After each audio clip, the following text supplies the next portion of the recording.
Mini batch gradient descent algorithm के context में।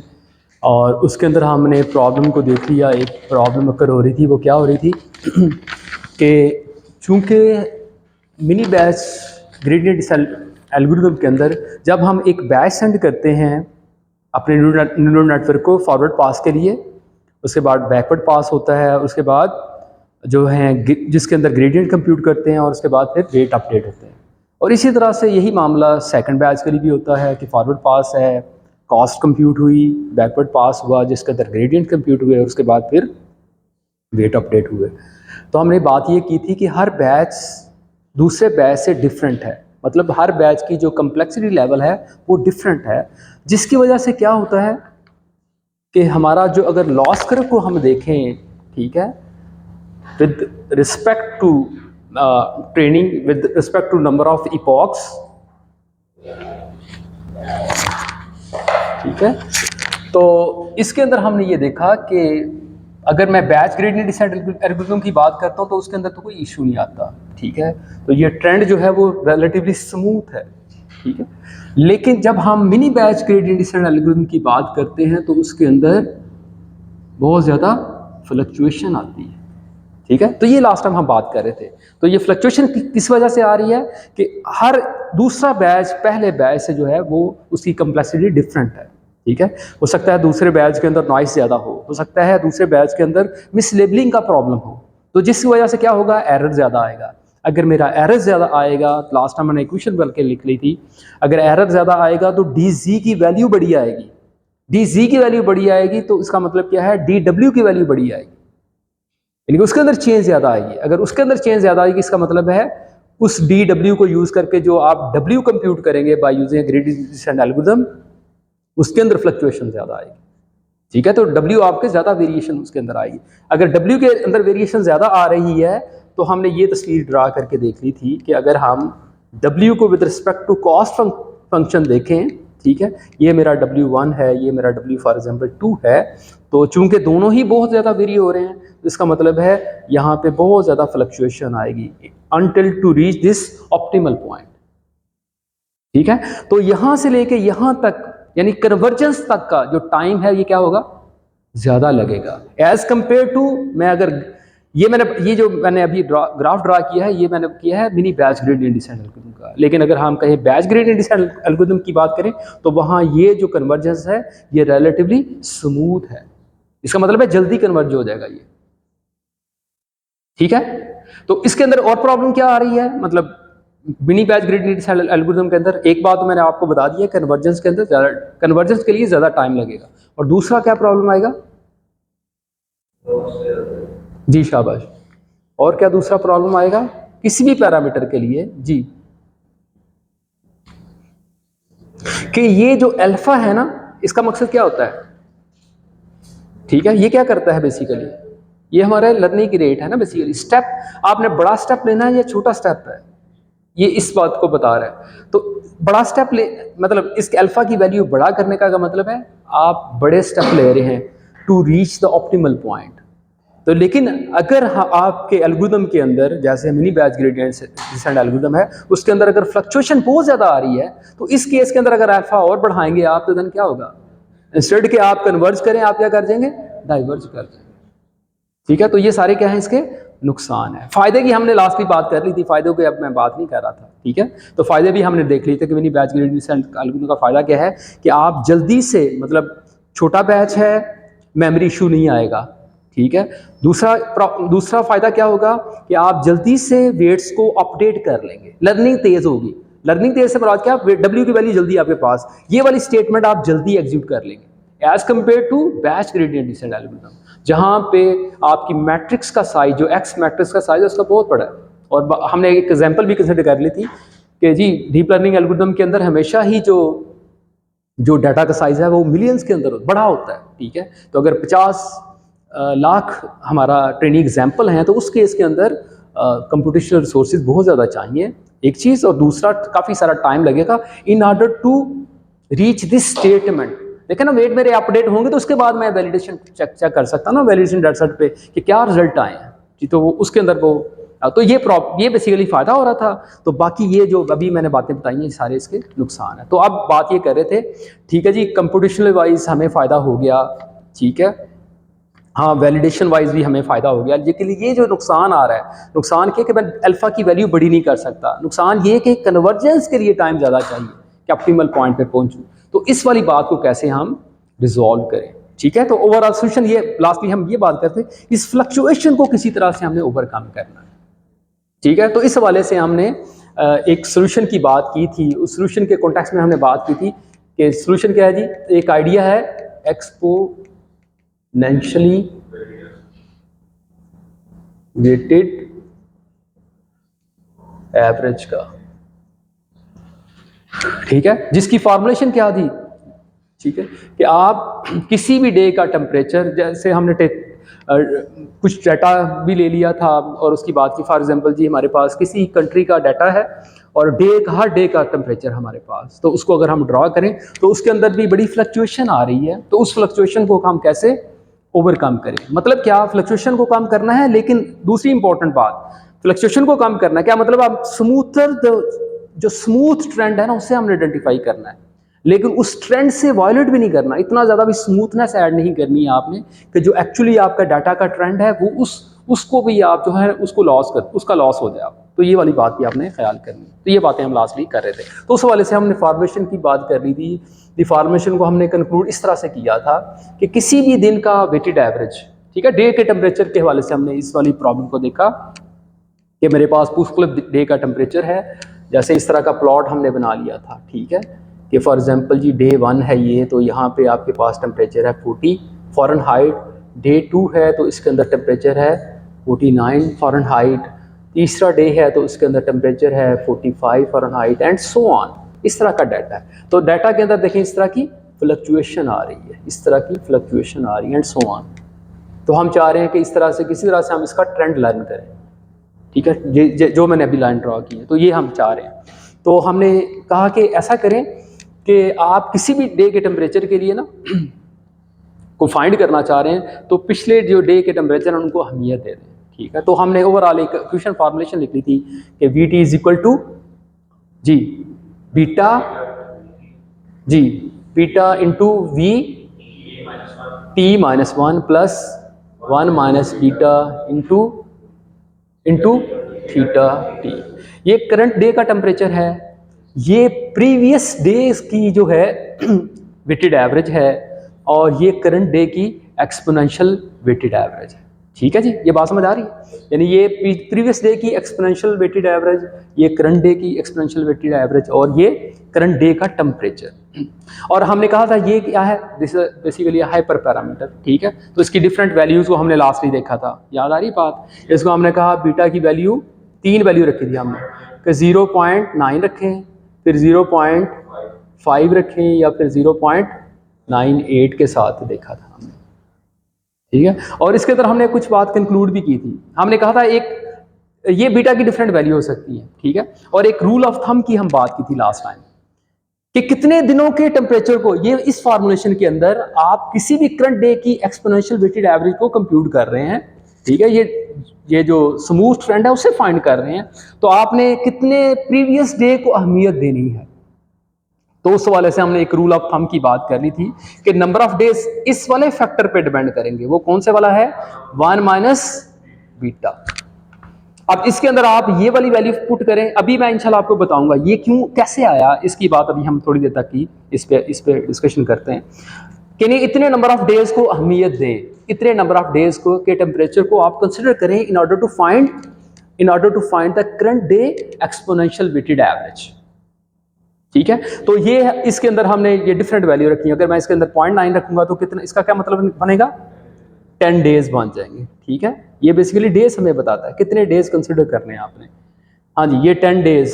और अगर मैं इसके अंदर ये वाली वैल्यू रखूंगा तो इस वैल्यू के साथ ये, हाँ जी, अगर मैं ये वैल्यू रखूंगा तो इसके साथ 2 डेज, और लास्टली इसके साथ 50। और मैंने आपको एक ग्राफ भी दिखा दिया, ठीक है, कि इसके अंदर, हाँ, इसके अंदर हम स्मूथनेस भी आ रही है और एट द सेम टाइम हम ट्रेंड को भी मेंटेन कर रहे हैं, ठीक है। लेकिन इसके अंदर क्या था स्मूथनेस नहीं आ रही, ठीक है, उसी तरह का नॉइसी पैटर्न है, क्योंकि वेरी प्रीवियस डे को ही आप जो है वेरी प्रीवियस 2 डेज को जो है ना जस्ट आप अहमियत दे रहे हैं, ठीक है। ये मैंने पिक्टोरियली आपको लास्ट डे दिखा भी दिया। तो इसी तरह से अगर हम 50 डेज की बात करें तो जो आप किसी भी डे का एक्सपोनेंशियल वेटेड एवरेज कंप्यूट कर रहे हैं वो कुछ इस तरह से बन गया था, ठीक है, कि एक्चुअली जो आपका ट्रेंड है डाटा उससे आप बहुत दूर चले गए। स्मूथनेस तो आ गई है लेकिन ट्रेंड से बहुत ज़्यादा वायलेट कर रहे हैं। ये समझ ले एग्जाम्पल है जहाँ बीटा की वैल्यू है 0.98, ये एग्जाम्पल है जिसके अंदर बीटा की वैल्यू है 0.9, और इसी तरह से अगर मैंने बीटा की वैल्यू 2 डेज रखी है या 0.5 रखी है तो वो भी इसी तरह की फ्लक्चुएशन तकरीबन आपको शो होगी, ठीक है। तो ये लास्ट डे हमने देखा। तो आज उस जहाँ पे बात ख़त्म की थी उसी से आगे बात शुरू करते हैं। तो बात ये है कि अब हाँ जी, अब बात सवाल ये है कि इस वाली फार्मूलेशन को क्यों ये नाम दिया जाता है, ठीक है, इसे क्यों कहते हैं, ये एक्सपोनेंशियली वेटेड एवरेज है, ठीक है। तो अब इससे बात शुरू करते हैं। और दूसरा उसके बाद हम ये बात करेंगे कि ये 1/1 माइनस बी इतने नंबर ऑफ डेज ये इस वाली फार्मूलेशन से कैसे आ गया, ठीक है, इसकी बात इंशाल्लाह करेंगे। फिर इसी वो ग्राफ के अंदर कुछ इश्यूज आएंगे वेटेड एवरेज के हवाले से स्टार्टिंग डेज के अंदर, फिर उसको सॉल्व करने की बात करेंगे। फिर इस वाली फार्मूलेशन को इम्प्लीमेंट कैसे करना है हमने अपने कोड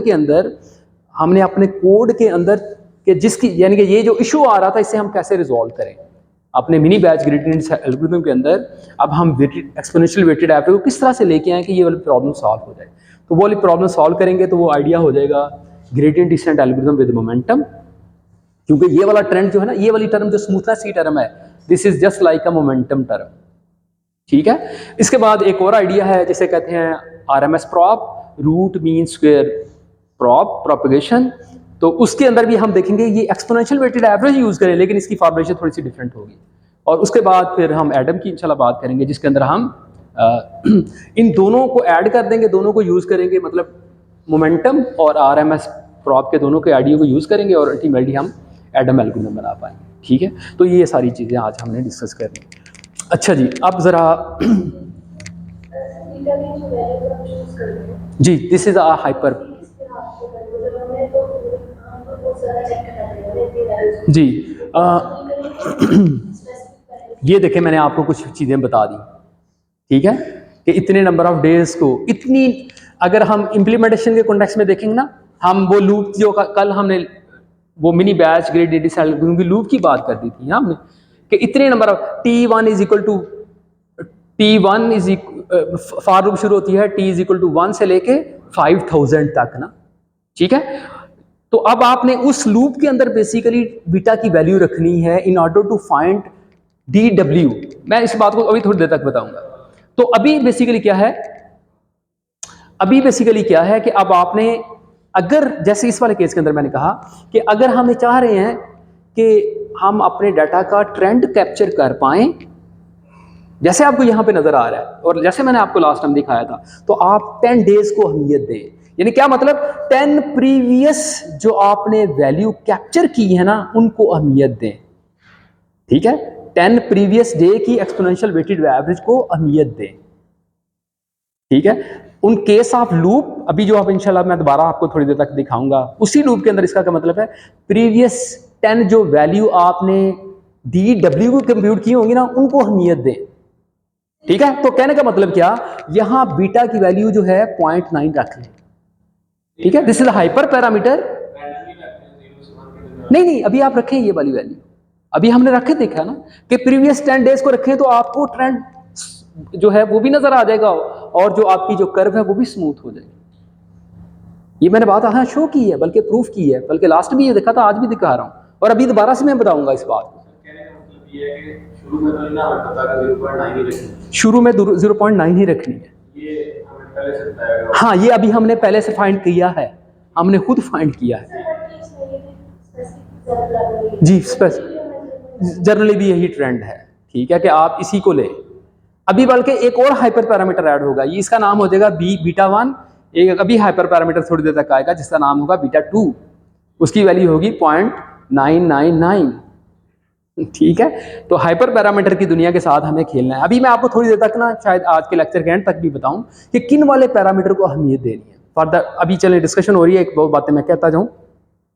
सबसे इम्पॉर्टेंट हाइपर पैरामीटर जो है जिसको आपने हमेशा अहमियत देनी है वो है लर्निंग रेट, जिसे कहते हैं अल्फा। वो कैटेगरी ए के अंदर आता है, तो उसको आपने अहमियत देनी है। उसके बाद जितने हाइपर पैरामीटर की बात हमने की है वो उनकी सेकंड कैटेगरी है। जैसे ये बीटा है, ये सेकंड कैटेगरी के अंदर फॉल करता है। जैसे कि किसी हिडन लेयर के ऊपर नंबर ऑफ न्यूरॉन्स हैं, again this is belong to second category of hyper parameter. इसी तरह से थर्ड कैटेगरी के भी हाइपर पैरामीटर हैं, वो कौन से हैं? नंबर ऑफ लेयर्स, ये थर्ड कैटेगरी के हाइपर पैरामीटर्स हैं। इसी तरह से जो वेट डिके की बात है, again this belong to third category of hyper parameter. क्या आपने इस तरतीब को रखते हुए डिफरेंट पैरामीटर के साथ खेलना है कि सबसे ज्यादा अहमियत हमेशा आपने अल्फा को देनी है, बाकी सारे पैरामीटर हाइपर पैरामीटर बाद में आएंगे। ठीक है, बात समझ आई? अच्छा जी, तो अब हम बात कर रहे थे कि इसे एक्सपोनेंशियली वेटेड एवरेज क्यों कहते हैं, इसकी क्या अहमियत है, उस पर बात कर लें।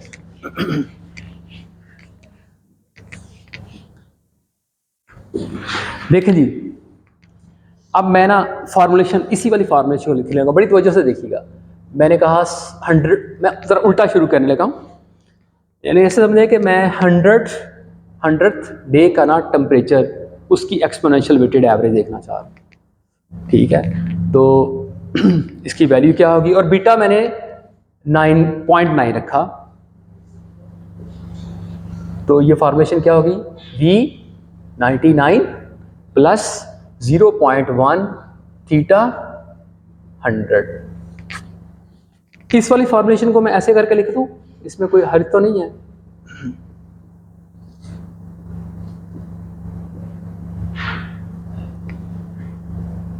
जी क्या ख्याल है, सही है जी? मैंने उल्टा करके लिख दिया और कुछ भी नहीं है। ठीक है, अच्छा, अब ये मुझे V99 अगर चाहिए, अगर मैं किस तरह से फाइंड कर लूँ ना, तो मैं V10 की वैल्यू फाइंड कर सकता हूँ। Exponential weighted average of at 100th day मैं फाइंड कर सकता हूँ। तो ये कैसे मेरे पास आएगी, बता सकते हैं? V99 कैसे आएगी? 0.1 थीटा 99 प्लस 0.1 V98। अब V98 कैसे आएगी? Is equal to 0.1 theta 98 plus 0.1 V97 and so on. ठीक है जी, ऐसे ही सिलसिला चलता रहेगा, ऐसे ही सिलसिला चलता रहेगा। अब मैं ये ना वैल्यू जस्ट पुट करने लगूँ, क्या मतलब, मैं ये V99 जो वैल्यू है ना, इस जगह पे पुट करूं, और इस V98 को मैं इस जगह पुट करूं, तो ओवरऑल ये वाली फॉर्मुलेशन क्या बन जाएगी, मैं अब वो शो करने लगा हूं आपको। यानी क्या मतलब, ये मैं आपको बताने लगा हूं कि V10 क्या आ गया, V100 वैल्यू 0.1 थीटा 100 प्लस 0.9। हाँ जी, ये वैल्यू इसके अंदर पुट कर दें तो क्या आएगा, चलिए ये मैं ब्रैकेट लगा दूं जी, इस वैल्यू को यहाँ पुट कर दें, शाबाश, ये 9 ऐसे ही आ गया ना, तो ये पूरी फॉर्मुलेशन आ जाएगी 0.1 थीटा 99 प्लस 0.9, ऐसे ही लिख दिया मैंने इसको। इसकी जगह पे बेसिकली ये सारी वैल्यू लिख दी, और यहाँ पे V98 है ना, मैं उसकी जगह पे क्या लिख दूंगा, दोबारा से देखें जरा, इसकी वैल्यू ये क्या है, 0.1 थीटा 98 प्लस 0.97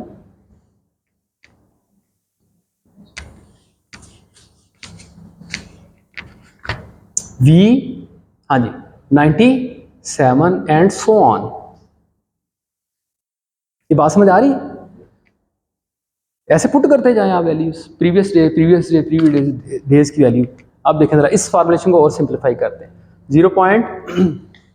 देखिए 0.1 सभी टर्म के साथ है, आगे भी जाएंगे तो ऐसे आपको नजर आएगा, ऐसे ही है ना, हर टर्म के साथ आएगा। अगर मैं इस वैल्यू को पुट करूंगा तो यहाँ भी 0.9 आएगा, 0.1 आएगा, तो 0.1 को मैं कॉमन निकाल लेता हूँ।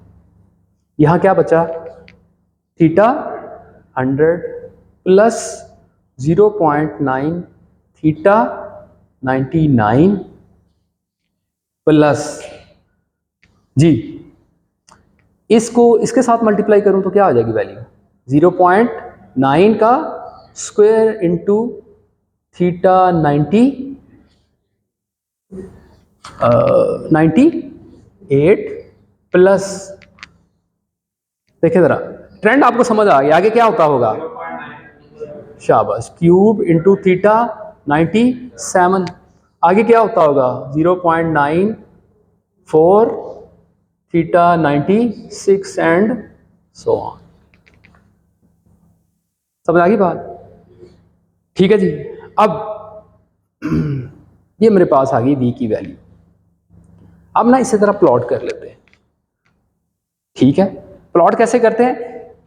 इस एक्सप्रेशन के अंदर ना जो कोएफिशिएंट की वैल्यूज है ना, यानी कि इस टेम्परेचर के साथ जो कोएफिशिएंट की वैल्यू, जो कि ये है, इसके साथ 1 है, इसके साथ 9 का स्क्वायर है, इसके साथ 9 का क्यूब, 0.9 का क्यूब है, 0.9 की पावर 4 है एंड सो ऑन।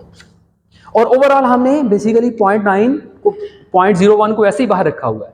इसका मतलब उसको भी बाद में हमें मल्टीप्लाई करना पड़ेगा। ठीक है, लेकिन फॉर सिंपलिसिटी अभी मैं इसे इग्नोर करता हूँ। 0.01 को मैं जस्ट इस एक्सप्रेशन के अंदर जो डिफरेंट कोएफिशिएंट है ना, उनका प्लॉट ड्रॉ करता हूँ। देखें जरा ये कैसे बनेगा प्लॉट।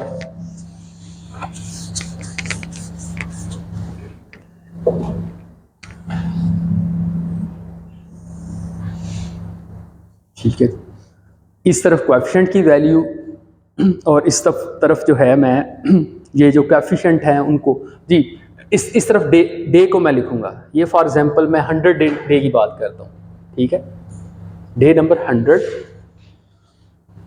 उसके साथ कोएफिशिएंट की वैल्यू क्या है? टेम्परेचर 100 पे कोएफिशिएंट की वैल्यू क्या है? 1।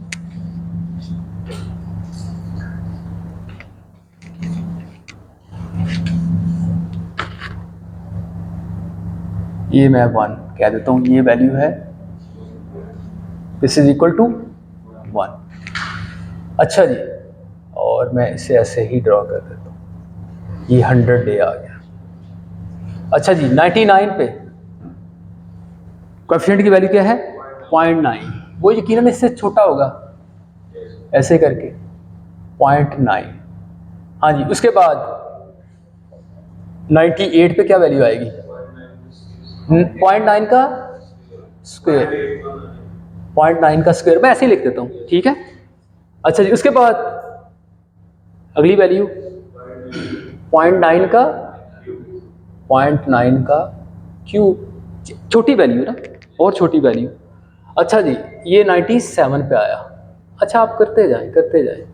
अगर मैं आपको कहूँ ये 96 है, ये 97 है, सॉरी 93 है, 92 है, 91 है, और यहाँ पे 90 है। सही है, यानी कि यहाँ से लेके यहाँ तक 10 डेज हो गए। अच्छा, इस पे वैल्यू क्या आएगी? इंटरेस्टिंग बात होगी जी। इस पे बताएंगे क्या वैल्यू आएगी? 0.9 की पावर 10। अगर उसको कंप्यूट करें ना उसका आंसर, तो एक्चुअली वैल्यू तकरीबन होगी 0.35। ठीक है, अब मैं इस प्लॉट को अगर ड्रॉ करूँ ना, तो ये प्लॉट कुछ इस तरह से, ये कैसा प्लॉट है जी? ये जो फंक्शन है, ये फंक्शन कैसा बन रहा है? ये लीनियर है या कुछ और है?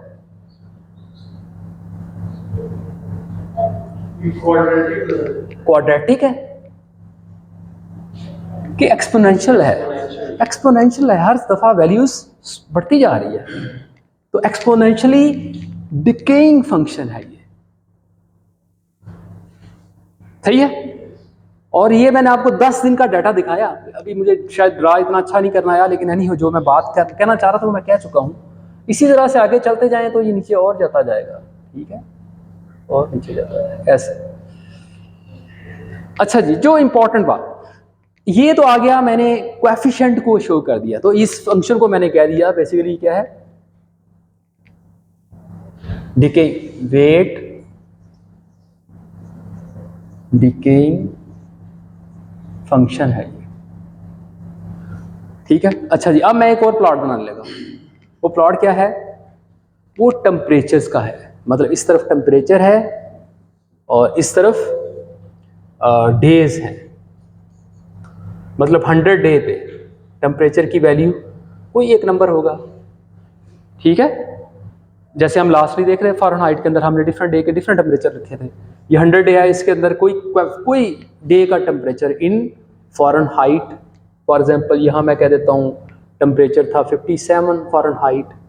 इसी तरह से अगले दिन के अंदर डे का टेम्परेचर कुछ डिफरेंट हो सकता है। मैं कैसा हो सकता है 50 हो, ये 99 पे होगा। अगले दिन हो सकता है फिर टेम्परेचर बढ़ गया हो, ठीक है, ये 57 58 हो एंड सो ऑन। तो इस तरफ मेरे साथ क्या आएंगे? डिफरेंट डेज के टेम्परेचर है।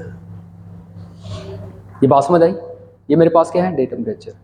अब मैं इन दोनों ग्राफ को आपस में मल्टीप्लाई करूं, बड़ी तवज्जो से देखिएगा ये क्या बन जाएगा। अच्छा, ये एक बात याद रहे कि ये जो भी वैल्यू आ रही है इनको बाद में हमने मल्टीप्लाई करना है किसके साथ? किस फैक्टर के साथ?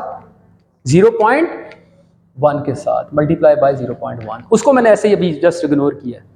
जस्ट हम एक्सपोनेंशियल बिहेवियर को जस्ट देखना चाह रहे थे। वो तो एक कांस्टेंट नंबर है ना जिसके साथ हमने मल्टीप्लाई करना है, इस वजह से उसे मैंने इग्नोर किया हुआ। अच्छा जी, अब जरा इन दोनों वैल्यू को आपस में मल्टीप्लाई करें, जरा कॉरस्पॉन्डिंग वैल्यू को एलिमेंट वाइज मल्टीप्लाई करें इन दोनों ग्राफ की वैल्यू को, तो क्या बनेगा? बता सकते हैं? शाबाश। इस जगह पे क्या है? ये बेसिकली क्या है? थीटा। इस ग्राफ के अंदर ये बेसिकली क्या वैल्यूज है? ये थीटास की वैल्यूज है। टेम्परेचर लिख लिया या मैं थीटास कह दूं, मुख्तलिफ डेज के टेम्परेचर है। यहाँ पे ये है थीटा 100, ये क्या है? Theta 99 and so on. इनको एलिमेंट वाइज मल्टीप्लाई करें तो क्या बनेगा? बता सकते हैं एक्सप्रेशन क्या बनेगा?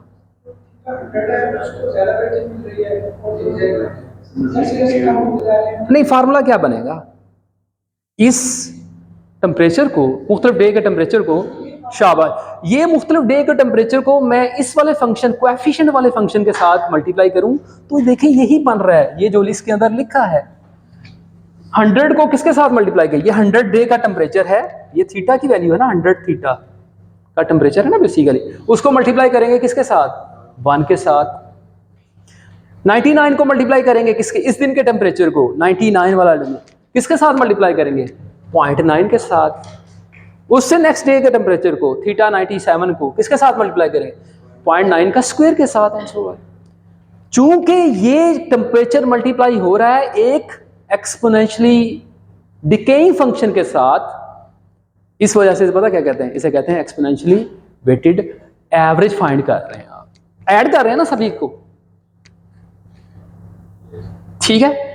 बिकॉज ऑफ दिस रीजन कि एलिमेंट वाइज मल्टीप्लिकेशन हो रही है इन कोएफिशिएंट की, किसके साथ? टेम्परेचर के साथ, और कोएफिशिएंट की वैल्यू जो है एक्सपोनेंशियली डिके हो रही है और आप सभी वैल्यू को फिर ऐड करते जा रहे हैं। तो because of that this function is called exponentially weighted average, ठीक है। ये बात समझ आई? अच्छा, अब मैं जो बात करने लगा हूं बड़ी ही तवज्जो से प्लीज आपने सुननी है, ये वो जो रूल ऑफ थंब के साथ जोड़ेंगे। एक बात अभी तक डिस्कस हुई है जो आज के लेक्चर के हवाले से हमने करनी थी, अब मैं दूसरी बात करने लगा, ठीक है। अच्छा तरह देखिएगा, मैं ना ये लिखा है यहां पे टर्म 0 पॉइंट,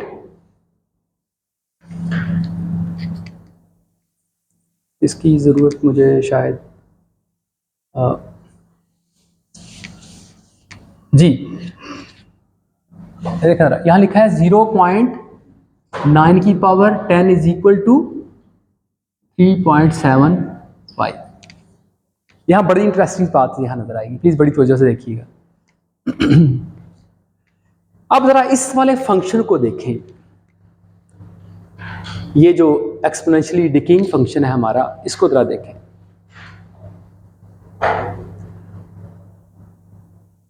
इसके अंदर वेट्स क्या होते जा रहे हैं? आहिस्ता आहिस्ता कम होते जा रहे हैं।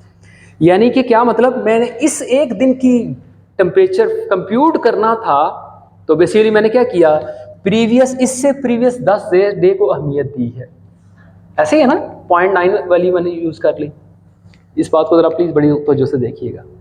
यानी कि जैसे जैसे आप प्रीवियस डेज को देखते जाते हैं ना, तो आपको ये नज़र आता जा रहा है कि इस डे के हवाले से, इस डे के को अगर मैं बेस केस कंसिडर करता हूँ, यानी कि इसका मैं टेम्परेचर फाइंड करना चाह रहा हूँ, तो प्रीवियस 10 डे तक पहुँचने के लिए होता क्या है, ये जो फंक्शन है ना, बड़ी तवज्जो से प्लीज़ बात सुनिएगा, ये जो फंक्शन है ना, ये अपनी पीक से कहाँ पे आ गया, 1/3 इसने डाटा कंज्यूम कर लिया है ओवरऑल डाटा का।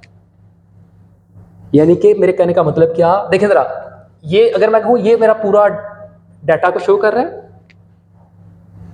इसका क्या मतलब है, यहाँ पे इस डाटा का अगर मैं इसको पूरे को 3 हिस्सों के अंदर डिवाइड करूं तो क्या ख्याल है, ये क्या शो हो रहा है, ये 2/3 है और ये क्या है 1/3 हिस्सा है, 0.3 ना, 0.33 जैसे हम कह देते हैं। इसका क्या मतलब है कि आपने ना जो इस डाटे की जो कंट्रीब्यूशन है ना, प्रीवियस डाटा का जो कंट्रीब्यूशन है, वो 2/3 को आपने कंज्यूम कर लिया है। 2/3 डाटा की जो अहमियत के डाटा का जो ट्रेंड था ना, उससे इस डाटा को फाइंड करने के लिए आपने क्या कर लिया, कंज्यूम कर लिया है। देन इट्स ओके, आपको इससे प्रीवियस जाने की जरूरत नहीं है, इससे प्रीवियस डे की वैल्यू को देखने की जरूरत नहीं है। ये मेरी बात समझ आ रही है? यानी कि 2/3 डाटा के अंदर इस डाटा की मेजॉरिटी जो ट्रेंड था ना, वो आपने कंज्यूम कर लिया होगा यहां तक पहुंचते तक ना, इस यहां तक आपने 2/3 के डाटा को कंज्यूम कर लिया, इससे प्रीवियस डाटा को अहमियत ना दें, कोई मसला नहीं है। ये नहीं कि आपने 100 डे का टेम्परेचर को फाइंड करना है तो आप डे 1 को भी अहमियत दें, कहता है ऐसा नहीं है। आप जस्ट प्रीवियस 10 डे को भी अहमियत दे देते हैं ना, तो उसके अंदर आपने 2/3 डाटा को देख लिया है, उसके ट्रेंड को आपने देख लिया। समझ, मेरी बात समझ आई है? अब मैं इसको ना एक फॉर्मेशन के साथ, अब इसी वजह से ये फॉर्मेशन जो आपको यहाँ पे नजर आ रही है, ये यहाँ से हमने निकाली है। इसके अंदर क्या है, ये शो कर रहा है नंबर ऑफ डेज, ये क्या शो कर रहा है बीटा की वैल्यू, और ये शो क्या कर रहा है कि अब फंक्शन का लेवल यहाँ तक पहुँच गया, यानी कि 1/3 तक वैल्यू आ गई। इसको अब मैं स्टैट के साथ जोड़ने लगा हूँ, जरा गौर से देख लीजिएगा। स्टैट की एक फॉर्मुलेशन है 1 - एप्सिलॉन की power epsilon is equal to 1/e। अगर आपको मेरी कोई बात समझ ना आई हो, ये फार्मूलेशन की परेशानी होना, इसको मैं चेंज करने लगूँ। अब ई की तो पता है ना आपको, वैल्यू क्या होती है 2.7 समथिंग, सही है। अच्छा जी, एप्सिलॉन क्या है, एप्सिलॉन क्या है, this is equal to 1 - beta. जहां जहां आपको एप्सिलॉन आया उसकी जगह पे आप बीटा को रिप्लेस कर दें, तो ऐसा करने से क्या होगा, ये फार्मूला क्या बन जाएगा, इस जगह मैं लिख दूं बीटा की पावर 1/,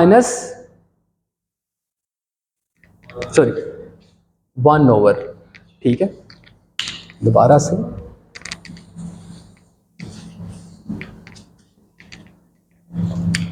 देखिए जी, हाँ जी, ये वैल्यू आ गई, बीटा की power 1/, beta is equal to 1/e। 1/e किसके बराबर होता है, वो होता है 0.35 के बराबर, तकरीबन इसके बराबर होता है,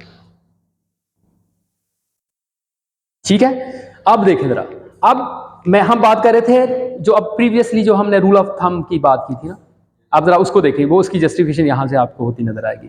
बीटा की वैल्यू रखें, यानी कि ये टर्म क्या शो कर रही है इस फार्मूलेशन के अंदर, ये क्या शो कर रही है, ये टर्म नंबर ऑफ डेज, यानी कि यहां से कितने डे आप पीछे आ रहे हैं, ठीक है। ये टर्म यहां पे क्या शो करेगी, नंबर ऑफ डेज। बिल्कुल ऐसे ही यहां पे देखें जरा, ये टर्म क्या शो करेगी, नंबर ऑफ डेज को। क्या मतलब, यानी कि आपने बीटा की कोई वैल्यू रखी, मैं बीटा की वैल्यू रखूंगा 0.9, बीटा इज इक्वल टू 0.9, यानी कि प्रीवियस डे को 90% अहमियत दें। अगर मैं ये रखता हूं तो फिर ये वैल्यू क्या बन जाएगी, 0.9 की पावर, हाँ जी 1/, हाँ जी 0.1, ठीक है। अच्छा, इसको देखें जरा, इसका आंसर क्या आएगा, 0.9 की पावर जी क्या 10। अब इसको आंसर क्या आएगा, this answer is 0.35 which is equal to this one. समझ आई बात? यानी कि जस्ट वो जो रूल ऑफ थंब की बात की थी वो बेसिकली इस वाली फॉर्मुलेशन से आया था। ये जो आपने फैक्टर यहाँ लिखा है इसको हमने डिस्कस किया था, कितने डेज तक आपने देखना है, यानी कि हमने इतने डेज तक देखना है कि 2/3 डाटा को हम अपनी करंट डे की कंट्रीब्यूशन अंदर कंसिडर कर रहे हैं, उससे प्रीवियस देखने की जरूरत नहीं है। यानी कि एक्सपोनेंशियल वेटेड एवरेज वाली फॉर्मेशन को तो अप्लाई हमने करना है, लेकिन कितने डेज तक हमने देखना है प्रीवियस डाटा को, ठीक है, कितने प्रीवियस डाटा की एक्सपोनेंशियल वेटेड एवरेज को हमने देखना है। तो बाय यूजिंग दिस फॉर्मुलेशन, ये फॉर्मुलेशन कहती है 2/3 डाटा को देख लें, this is more than enough, इससे प्रीवियस देखने की जरूरत नहीं, क्योंकि अगर आप इससे प्रीवियस जाएंगे तो फिर क्या नुकसान होगा बताएंगे, क्या नुकसान होगा? शाबाश, हम जो ट्रेंड है ना, ये डाटा का जो ट्रेंड है जो अभी थोड़ी देर तक मैं दिखा रहा था, तो आप बजाय के कन्वर्ज करें आप डाइवर्ज कर जाएंगे। जैसे हमने पॉइंट, ये बीटा की वैल्यू देखिए जरा, बीटा की वैल्यू अगर हम 0.8 रखते थे, 0.98, ठीक है, तो डेज की वैल्यू क्या आई थी 50।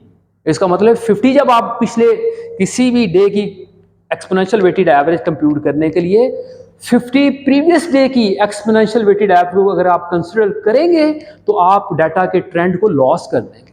स्मूथनेस तो आएगी लेकिन डाटा का ट्रेंड भी हमने लॉस नहीं करना। ये मेरी बात समझ आ रही है? ठीक है, तो वो 1/बीटा बेसिकली यहां से आई थी वैल्यू, या 1/बीटा बेसिकली ये बता रहा है इतने डेज तक आपका 2/3 डाटा कंज्यूम होगा। बस उसी को अहमियत दे। ठीक है जी, ये बात समझ आ गई, दोनों पॉइंट्स क्लियर हो गए, आगे चलें जी, चलें जी। अब नेक्स्ट अब जरा हम इंप्लीमेंटेशन के कॉन्टेक्स्ट में देखिए, अभी मैं आपको जस्ट टेम्परेचर के हिसाब से ना, कि डिफरेंट डेज का टेम्परेचर है, हम टेम्परेचर का ट्रेंड आइडेंटिफाई करना चाह रहे हैं, मैं उसको कॉन्टेक्स्ट में बात कर रहा हूं। अभी हमने इस एल्गोरिथम को अपने mini batch gradient descent algorithm के अंदर अभी अप्लाई नहीं किया, अभी थोड़ी देर तक अप्लाई करेंगे, ठीक है, लेकिन कुछ और टेक्निकल चीजें देख लें। चलें जी, अब जरा इंप्लीमेंटेशन के कॉन्टेक्स्ट में बात कर लें कि मुझे क्या लिखना पड़ेगी अपने उस लूप के अंदर, जिसके अंदर बेसिकली हमें हर दफ़ा हमें एक दिन का टेम्परेचर मिलेगा, तो हमने क्या करना है, हमने एक्सपोनेंशियल वेटेड एवरेज कंप्यूट करनी है। तो इसके कोई जनरल एक्सप्रेशन, यानी कि इंप्लीमेंटेशन के, पाइथन की इंप्लीमेंटेशन, C++ की इंप्लीमेंटेशन के कॉन्टेक्स्ट में मैं इसको किसी लूप के अंदर लिखना चाहूँ तो कैसे लिखूंगा इस स्टेटमेंट्स को? जी शाबाश, यानी कि अल्टीमेटली हम इसे अपने वो जो mini batch gradient descent algorithm है उसकी लूप के अंदर लिखेंगे। लेकिन अभी मैं आपको ऐसे ही बता रहा हूँ कि चलें जी, मिनी बैच ग्रेड, ये जो हमने टेम्परेचर का एक्सपोनेंशियल वेटेड एवरेज फाइंड करनी है, उसको हमने एक लूप के अंदर बार बार हम यूजर से टेम्परेचर फाइंड करेंगे और हर टेम्परेचर के कॉरस्पॉन्डिंग हम उसकी एक्सपोनेंशियल वेटेड एवरेज फाइंड करके देंगे। तो हम कैसे यूज लिखेंगे जी इसे, जी बता सकते हैं? इस फॉर्मुलेशन को आपके सामने लिखी है, वेरी सिंपल, मुश्किल नहीं। यानी कि हर दफा यूजर से आपने थीटा की वैल्यू गेट करनी है किसी दिन के टेम्परेचर को, और आपने फाइंड क्या करना है, आपने फाइंड क्या करना है, एक्सपोनेंशियल वेट। और स्टार्ट कहां से होना है, प्रीवियस डे की वैल्यू क्या होती है, यानी कि स्टार्टिंग अगर मैं कहता हूँ 0 से शुरू हो, ये डे 1 है फॉर एग्जांपल, यहाँ पे क्या होगा 0 होगा, तो V0 क्या लेंगे आप, 0, ठीक है। अच्छा जी, ये डे 1 का टेम्परेचर, जी कोई लूप लगा सकते हैं आप? शाबाश, काफ़ी सिंप्लीफाई मैंने किया इससे, दो चीज़ें आपको बता भी दी। ये यूज़र से इनपुट लेंगे हम हर दफ़ा, और ये वैल्यू इनिशियल वैल्यू ये है हमारी इनिशियल वैल्यू, और उसके बाद ये वैल्यू चेंज होती रहेगी। जी शाबाश, बताएं जी लूप के अंदर कैसे लिखें?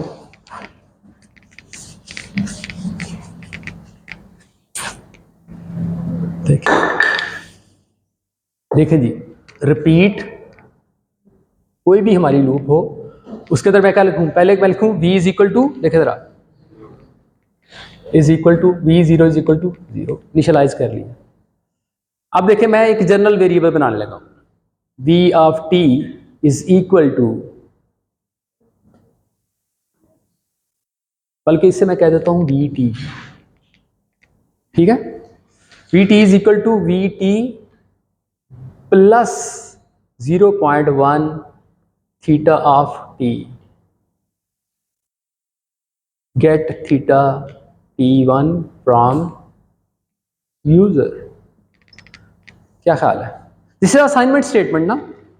असाइनमेंट स्टेटमेंट अंदर क्या होता है कि ये कंपटीशन पहले होगी, जो आंसर आएगा उसके बाद ये इसके अंदर। इसको भले ऐसे अगर आप इस तरह से भी कंफर्टेबल है स्टिल इट्स ओके। अगर आप इसको चेंज करना चाहें ना, इसको थीटा प्लस ऐसे करके भी लिख सकते हैं, ठीक है जी जी। ये बीटा, ये हम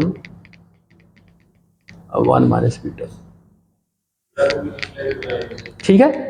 तो बीटा की वैल्यू हम रख सकते हैं जी 0.9। क्या ख्याल है? सही है जी।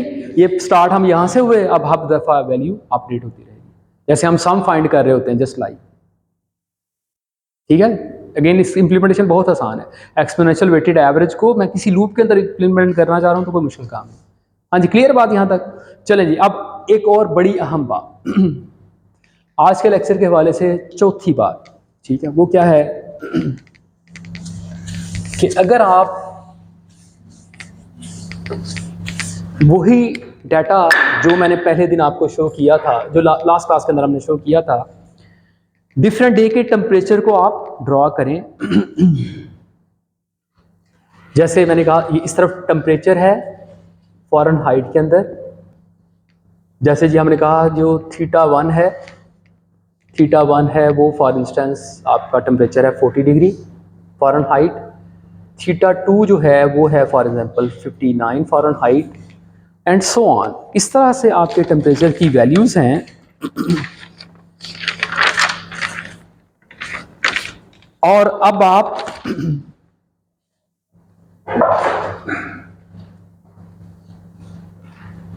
ये है 40 डिग्री फ़ारेनहाइट, यहाँ पे टेम्परेचर क्या है 49 फ़ारेनहाइट, एंड सो ऑन, ठीक है।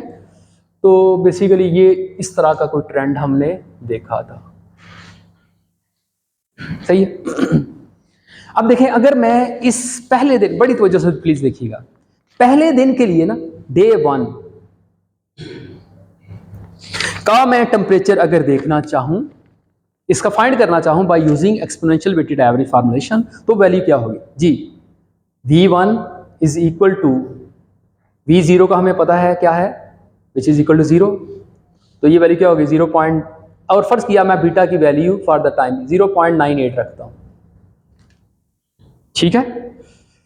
अच्छा जी, तो ये वैल्यू क्या बनेगी 0.9, हमें पता फॉर्मुलेशन क्या है, beta into θ1 plus 1 minus beta, sorry V0, यहां पे क्या आएगा θ1। चलिए शाबाश, रखें जी। ये आंसर क्या आएगा, V क्या है 0, ये तो 0 हो गया ना, तो ये आंसर क्या बना 1 minus 0.98 multiply by theta, theta की वैल्यू क्या है 40। जी क्या आंसर आ गया जी? शाबाश, क्या आंसर आ गया जी? हाँ 200, 0.02 को मल्टीप्लाई करना है 40 के साथ, तो आंसर वैसे मैंने लिखा हुआ है, ये है 0.8 फ़ारेनहाइट। प्लीज बड़ी ही तवज्जो फरमानी है आपने, ये डे 1 की एक्सपोनेंशियल वेटेड एवरेज है। क्या मतलब? अब देखें 0 पॉइंट इस जगह पे तकरीबन आएगा, बहुत यानी कि वो छोटी वैल्यू, लेकिन एक्चुअल टेम्परेचर क्या है, यानी कि एक्सपोनेंशियल वेटेड एवरेज बहुत छोटा नंबर आया as compare to actual day temperature, बहुत फर्क है। कहाँ, यानी कि this value is not equal to 40 Fahrenheit, ये तो उसका करीब करीब भी नहीं है। एक्सपोनेंशियल वेटेड एवरेज तो हम चाह रहे हैं उसके करीब करीब आए, हाँ एग्जैक्ट ना आए, एग्जैक्ट नहीं चाह रहे हम तो ट्रेंड देखना चाह रहे हैं, तो ये ट्रेंड से बहुत दूर है स्टार्टिंग वैल्यू। चलिए जी, अब इसी तरह से अब V2 देखें जरा, जी क्या वैल्यू बनेगी, बीटा की वैल्यू, अगेन मैं इसे डायरेक्ट जी, बीटा की वैल्यू है 0.98 मल्टीप्लाई बाय, हाँ जी V क्या हो जाएगा, V क्या वैल्यू है बन जाएगी, V यहाँ पे क्या आएगा V1 के V0, V1 की वैल्यू क्या है 0.8 प्लस, हाँ जी 1 माइनस बीटा, इसको मैं डायरेक्टली लिखता हूँ 0.02 मल्टीप्लाई बाय, हाँ जी 49। जी शाबाश, बताएंगे क्या वैल्यू आएगी जी, करें जी कंप्यूट। शाबाश, 1.7 फ़ारेनहाइट। अगर उसे कंपेयर करेंगे ना किसके साथ, एक्चुअल डाटा के साथ, तो वो क्या है 49। तो अगेन ये उसके करीब करीब भी नहीं है, ये उसके करीब करीब भी नहीं है, तो अगेन ये वैल्यू यहां कहीं करके है, ये 1.7 फ़ारेनहाइट। तो इसका क्या मतलब है, हमारी ये फॉर्मुलेशन गलत है। इसका जवाब है गलत नहीं है। स्टार्टिंग वैल्यू चूंकि आप शुरू 0 से हो रहे हैं, उस वजह से जो आपकी वेटेड एवरेज आ रही हैं वो छोटी वैल्यूज आ रही हैं। तो फिर इसका सोल्यूशन क्या है कि आप इसके अंदर करेक्टनेस का फैक्टर ऐड कर रहे हैं, ठीक है, जिसे क्या कहते हैं, जिसे कहते हैं बायस करेक्शन। ठीक है, तो बायस करेक्शन हमने कैसे ऐड करनी है, अब मैं उसके बारे में बताने लगूंगा कि आप इस वाली फॉर्मुलेशन को थोड़ा सा चेंज कर रहे हैं। वो कैसे करके चेंज करना है मैं वो बताने लगूंगा आपको। तो चेंज करने की जो फॉर्मुलेशन है,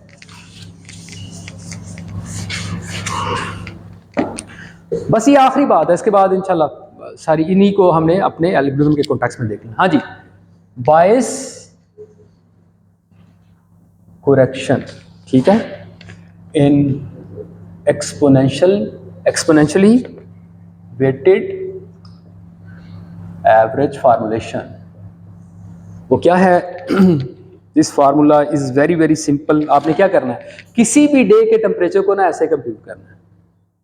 जो भी वीटी की वैल्यू आई है ना, जो भी आपने वीटी की वैल्यू कंप्यूट की है उसको आप डिवाइड कर दें किस फैक्टर के साथ, 1 minus beta into T. T से बरात क्या है, नंबर ऑफ, यहां पे क्या होगा, यहां नंबर ऑफ डेज। लूप के अंदर लिखूंगा तो नंबर ऑफ आइट्रेशन, कितनी भी आइट्रेशन के ऊपर हैं आप, ठीक है। तो ये वैल्यू अब जरा देखिएगा, अब मैं इस वाले फैक्टर के साथ अगर इसको ऐड करूंगा ना, यानी कि ये वैल्यू मैंने कंप्यूट कर ली है, अब मैं इसके साथ ये जो भी मेरी वैल्यू आई है उससे मैं इस फैक्टर से डिवाइड करूंगा ना, तो अब आप देखेंगे रिजल्ट आपके जो एक्सपेंशियल जो वेटेड एवरेज है ना वो आपके डाटा के करीब करीब आ जाएगी। वो कैसे करके जरा उससे देखें। देखिए जी, अब मैं डे 1 की बात कर लेते हैं, ठीक है, डे 1 की बात कर लेते हैं पहले। तो डे 1 की जो भी V1 की वैल्यू आई थी, 1 माइनस बीटा की पावर क्या हो जाएगी 1, ठीक है, बीटा की पावर 1 बेसिकली, ठीक है, ये पावर है, यानी कि उसको इसने वेक्टर के साथ। अच्छा जी, ये 1 ही रहेगी ऐसे ही। ये वैल्यू क्या है जी, हमने क्या कंप्यूट की है, 0.8 डिवाइडेड बाय 1 माइनस बीटा जी, 1 माइनस बीटा क्या है 98 ना, यही है ना। अच्छा, ये फैक्टर पहले मुझे बताएं, ये फैक्टर क्या बनेगा, इसे मैं मल्टीप्लाई करूंगा तो ये वैल्यू क्या बनेगी, ये वैल्यू क्या बनेगी, जस्ट इसके बारे में मुझे बताएं। 0.8 डिवाइडेड बाय 0.02, इसे मैं मल्टीप्लाई करूं तो ये क्या बनेगा, अभी अभी डिवाइड नहीं करना आपने, यानी कि मतलब मेरे का क्या 0.8 मल्टीप्लाई बाय, इसे मैं मल्टीप्लाई करना चाहूँ तो ये वैल्यू क्या बनेगी 1 ओवर जी 1 ओवर, हाँ ये आंसर क्या आएगा 1 ओवर 0.02, ये आंसर क्या आया जी 40, एग्जैक्ट 40 50 आएगा, ठीक है जी 100 बाय, तो आंसर क्या आ गया 40, ठीक है। तो ये हमारा अब जो VT है, हाँ वो बल्कि इस वाले केस के अंदर लकीली एग्जैक्ट वही नंबर आ गया हमारे पास जो एक्चुअल है। इसका मतलब ये सही होगी वैल्यू, ये बात समझ आ रही है कि नहीं। यानी कि हमने देखें जरा क्या किया है, एक बड़े नंबर के साथ करेक्शन कैसे किया है कि इस वाली वैल्यू को स्टार्टिंग पे एक बड़े नंबर के साथ हमने मल्टीप्लाई किया, जो मैं आपको ये बताना चाह रहा था, हमने एक बड़े नंबर के साथ मल्टीप्लाई किया। अब V2 के बारे में बताएं जरा, V2 की करेक्शन, V2 की वैल्यू क्या है 1.7 जी, मल्टीप्लाई उसे डिवाइड किसे करना है 1 माइनस बीटा की पावर 2 के साथ, ठीक है, ये T है ना कि 2, हाँ जी, ये वैल्यू आनी है 1 ओवर 5। हाँ, इस फैक्टर की वैल्यू बताएं जरा, जस्ट मुझे इस फैक्टर की वैल्यू बताएं कि 1 माइनस 0.98 की पावर 2 का जवाब क्या आता है जी जी 1.5 मल्टीप्लाई किस नंबर से करें, वो मुझे नंबर बताएं आप। ये इंपॉर्टेंट चीज़ है मेरे लिए जी। नंबर बताएं जिससे मल्टीप्लाई करते, यानी कि 1/1 माइनस 0.9 के स्क्वायर, ये क्या आंसर आएगा। यानी कि इस नंबर को ऐसे ही रहने दें, मैं मल्टीप्लाई नंबर आपको जैसे दिखाना, this is important for us, इसे हम अंडरस्टैंड करें जी। क्या वैल्यू आई जी? 250 नहीं यार, 35। ये आंसर आ रहा है, ये नंबर है 25.46।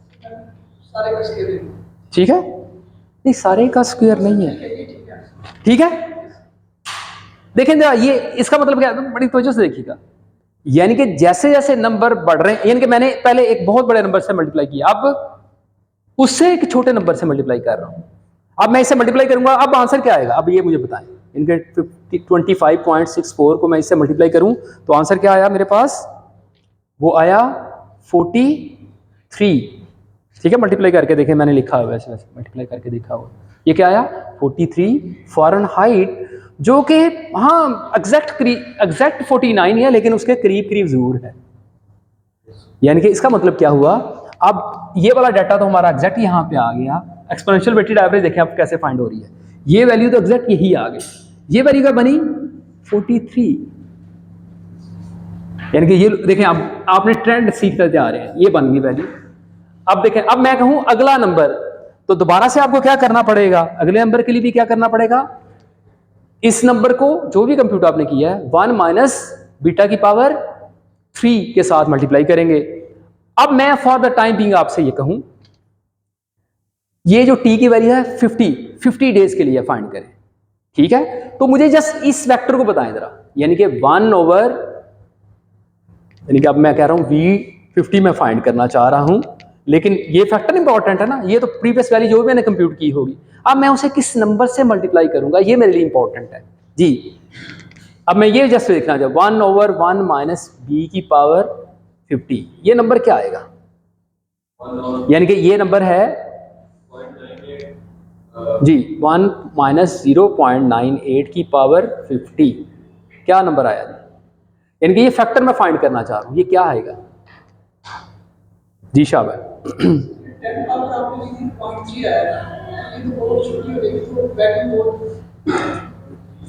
ठीक है, तो ये नंबर तकरीबन आएगा, देखें जरा इसे कंप्यूट करें तो ये नंबर आएगा 1.5 समथिंग, 1.5 समथिंग। इसका क्या मतलब है कि इससे बड़ी वैल्यू अगर मैं कंसिडर करूं, वो रफली क्या आ जाएगी 1 के बराबर।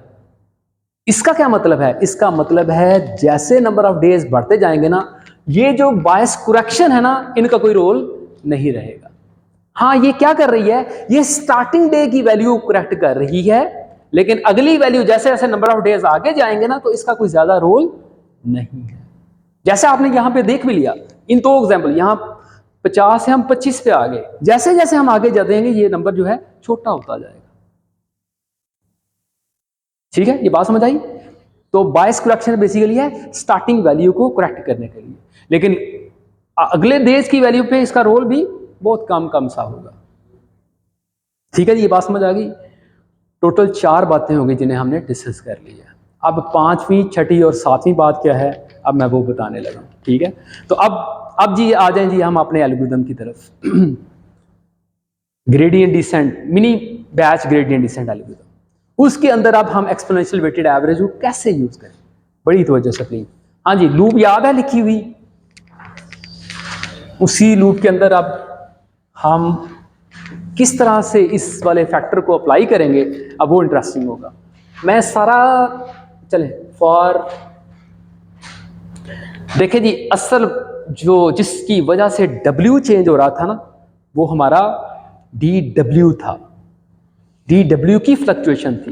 तो अब DW की फ्लक्चुएशन को हम कैसे कंट्रोल करेंगे, अब वो बताने लगा by using exponential weighted average. इसके साथ हम इसे कंट्रोल करेंगे। देखिए जी, for t is equal to 0, t is equal to 1 2, वही फॉर्मूला 5000 फॉर एग्जांपल आपने रखा है।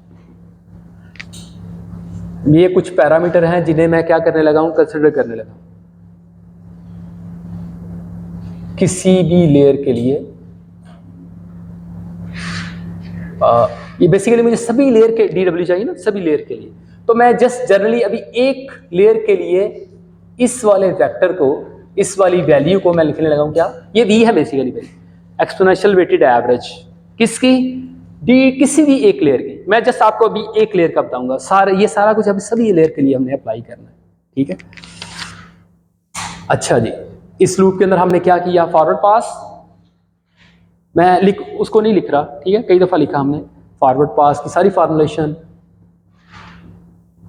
जिसके अंदर हम बेसिकली क्या कर रहे होते हैं, डीजल कंप्यूट कर रहे होते हैं, इससे WL into A of L minus 1 से जनरल लिख रहा हूँ, प्लस B ऑफ L, ठीक है जी। इसी तरह से A of L is equal to this one into Z of L। अच्छा जी, इसके बाद हमने कॉस्ट कंप्यूट की, cost J is equal to 1/m summation I is equal to 1 to m। m से मुराद यहाँ पे क्या है, m से मुराद यहाँ पे क्या है, हाँ, नंबर ऑफ ट्रेनिंग एग्जाम्पल किसके अंदर, किसी एक बैच के अंदर। जैसे हमने कहा 1000 फॉर एग्जाम्पल में रख लिया, तो वो 1000 एग्जाम्पल्स हैं। यहाँ से बैच है, T से मुराद बैच नंबर, ठीक है। इससे पहले देखें ना, हमने इस वाली जो हमारी मैट्रिक्स है, इससे हमने छोटी मैट्रिक्स बनाई है, ठीक है, याद है। इस X, ये मेरा पहली मैट्रिक्स है, ये मेरी दूसरी छोटी मैट्रिक्स, एंड अप टू जितने आपने X को बेसिकली मल्टीपल बैचेस के अंदर बेसिकली डिवाइड कर लिया था, ठीक है। ये 5000 की बात करूं तो ये 5000 बैच है, ठीक हो कोई बात जी। अच्छा जी, इसके बाद यहाँ पे मैं लॉस कह दूँ, मैंने कंप्यूट किया बिटवीन आवर प्रेडिक्शन और हमारी एक्चुअल वैल्यू का, प्लस लैम्डा ओवर 2 इंटू 1000। हाँ जी, आगे किसी भी लेयर का पे हमने रेगुलराइजेशन जो अप्लाई की है, ठीक है, वो फॉर्मुलेशन आ गई। इसके बाद हम क्या कंप्यूट करते हैं जी, ग्रेडियंट्स, बैक प्रॉब ना, जिसके अंदर हम बेसिकली ग्रेडियंट्स कंप्यूट कर रहे होंगे, ठीक है। ग्रेडियंट्स इज इक्वल टू, मतलब इससे पहले हमने यकीनन ये बात हमने अभी थोड़ी देर पहले जिस पे बहुत ज़्यादा डिस्कशन की, आखिरी लेक्चर के अंदर भी की, कि DZ बेसिकली कैसे कंप्यूट होता है, AL माइनस Y, और अगर फ़र्क बहुत ज़्यादा आया तो DZ की वैल्यू बड़ी आएगी, एक बैच से दूसरे बैच के अंदर फॉर एग्जाम्पल ये बड़ी वैल्यू आएगी। ये बड़ी वैल्यू आने का मतलब क्या है कि जो आपका DW कंप्यूट होता है वो कैसे होता है, दिस इज 1/m DZL, हाँ जी, multiply by DA of L का ट्रांसपोज, ठीक है। तो ये बड़ा आया तो ये नंबर भी बड़ा आएगा, यानी जिसके अंदर नॉइज ज़्यादा हुई, जिस बैच के अंदर जो है कम्प्लेक्सिटी ज़्यादा हुई, उसके अंदर फ़र्क ज़्यादा आएगा as compare to previous batch जिसके अंदर जो कम्प्लेक्सिटी कम थी, तो उस वजह से फ्लक्चुएशन ज़्यादा आ रही है। यानी कि ये DW के अंदर फ्लक्चुएशन आ रही है, जो भी डाटा को तो कंट्रोल नहीं हम कर सकते, वो है हमारे पास, बस अब हम इसको किस तरह से कंट्रोल करना चाह रहे हैं कि DW के अंदर जो फ्लक्चुएशन बहुत ज़्यादा आ रही है कि एक डाटा एक सेट पे कम आ रही है, दूसरे पे ज़्यादा आ रही है, इससे हम कैसे कंट्रोल कर सकते, तो इस हवाले से हम बात कर रहे हैं। अच्छा जी, तो ये अच्छा जी, इसके बाद यानी कि इसको कंट्रोल करना है हमने। अब इसको कैसे कंट्रोल करें, this is interesting step, by using, यानी कि इसकी फ्लक्चुएशन को कैसे कंट्रोल करें। ये बेसिकली मेरा थीटा की वैल्यू है, ये मेरा डिफरेंट डेज के टेम्परेचर हैं, डिफरेंट बैचेस के डिफरेंट लेयर की DW's वैल्यूज हैं, ठीक है, just like a day temperature, ठीक है। अब यानी कि ये इनके अंदर फ्लक्चुएशन आ रही है ना, हर बैच के लिए डी डब्ल्यू के अंदर फ्लक्चुएशन आ रही है, इसे मैंने कंट्रोल करना है। अब मैं उसे कैसे कंट्रोल करूंगा? इनके जैसे आपने डी एल का कंप्यूट किया है, बाकी लेयर्स के भी आप ऐसे ही कंप्यूट करेंगे, लेकिन अभी मैं जस्ट एक लेयर को फोकस कर रहा हूँ। हाँ जी जी शाबाश, बताएं जी कैसे कंट्रोल करेंगे, बताएं यार, वही फॉर्मुलेशन जो अभी पढ़ी है अप्लाई करनी है हम जी। मैं लिख दूं जी beta into V D W, जिसको हमने शुरू में क्या रख लिया 0, पहले बैच के लिए वो क्या है 0, इसकी वैल्यू हमने प्लस 1 माइनस बीटा इंटू जी इंटू किसको, हाँ जी, इंटू करंट जो टेम्परेचर है हमारा, करंट जो अभी ग्रेडियंट की वैल्यू आई है D W of L is equal to what जी वी डी डब्ल्यू, इसे लेयर का नाम भी दे दें इसी लेयर के लिए, क्या ख्याल है? ठीक है, ये बात समझ आई? अच्छा, लेकिन और मसले भी हैं। स्टार्टिंग वैल्यू जो है हमारी, स्टार्टिंग वैल्यू ठीक, तो उसके बायस करेक्शन भी ऐड कर लें, तो ये करेक्ट वैल्यू क्या होगी V D W of L, इसको करेक्टेड मैं कह देता हूं, corrected is equal to what, हाँ जी, V D W of L divided by 1 minus, हाँ जी, बीटा ऑफ टी, ये टी यहां से आ गया हमारा, सही है जी।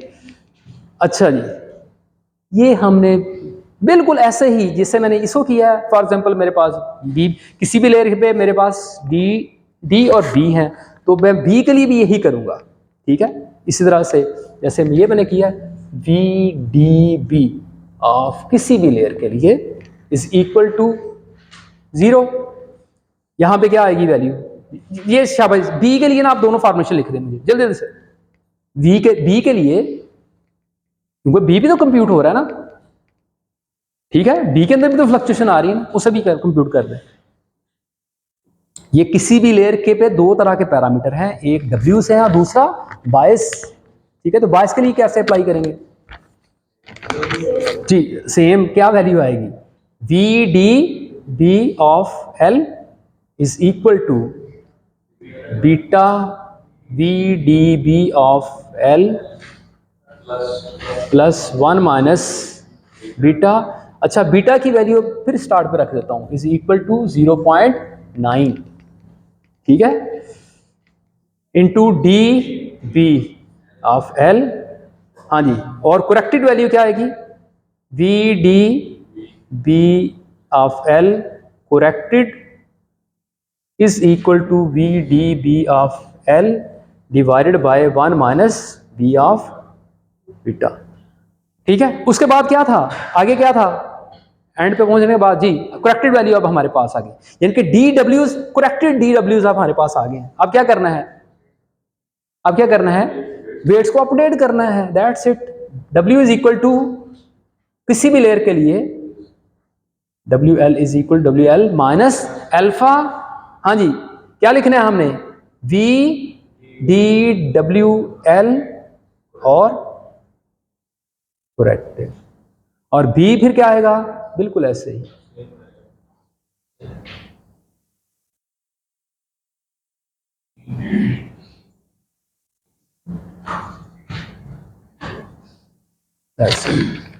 Mini batch gradient descent algorithm with momentum, this is called mini batch gradient descent algorithm with momentum. ये मोमेंटम है बेसिकली, ये जो फैक्टर है बेसिकली कि आपने प्रीवियस वैल्यू को, स्मूथनेस को ऐड कर लिया, this is a momentum basically, ठीक है जी। जी सॉरी, हाँ वो तो हम कर चुके हैं लास्टली, ठीक है, उसके हवाले से। हाँ जी, क्या सोल्यूशन डिस्कस किया था, ज़ेवियर इनिशियलाइजेशन, ठीक है, उसका इसके साथ लेना देना नहीं, वो डिफरेंट चीज है, ये डिफरेंट एस्पेक्ट है। सॉरी,